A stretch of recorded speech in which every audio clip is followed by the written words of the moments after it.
Many of you sandwich talk folk, the people watching my videos and saying such nice things most of the time, are probably also following Barry over at Sandwiches of History, so you may already know this. But for those of you who don't, or who have missed Barry the past few Fridays, or have otherwise been living under a rock for a while, I have something strange to tell you. AI, it seems, can design a heck of a sandwich. Now, an AI, an artificial intelligence, doesn't know the first thing about sandwiches. It will never experience the sensation of biting into a sandwich, feeling the crisp edges of the toasted bread or the softer crumb beneath, the soft but slightly fibrous tug of roast beef parting between your teeth, the interplay between the salty richness of mayonnaise and the sweet acidity of a tomato, the crisply sour wetness of a dill pickle, the sinus fire of a strong horseradish. But they can read 100 sandwich recipes in the time it takes you or me to remember how to spell BLT. They can analyze patterns. They can, and have it seems, learn how to recognize successful flavor pairings and describe how to put them together in a way that successfully results in an edible sandwich.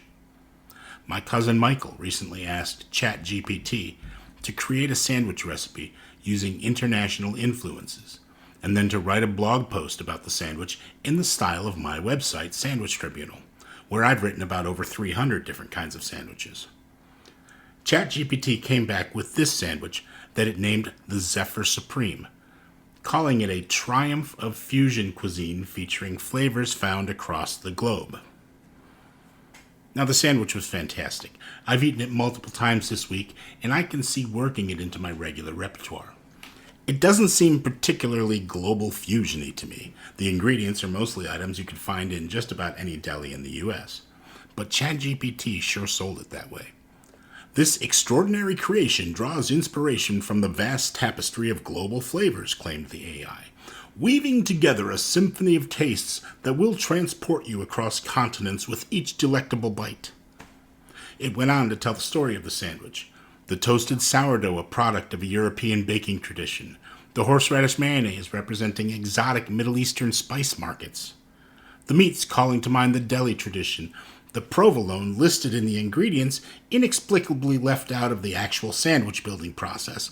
The bacon, crumbled for a reason only the AI itself could explain, I suppose, representing the barbecue pits of the US South. The arugula calling to mind the Italian countryside. The sun-dried tomatoes alluding to Mediterranean hospitality. The sliced red onions an homage to Asian street food. Little of it makes sense.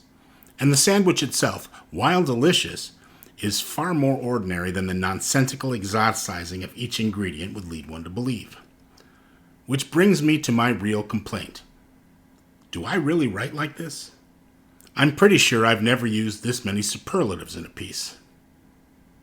I really do like that sandwich, though. I might make it again tomorrow.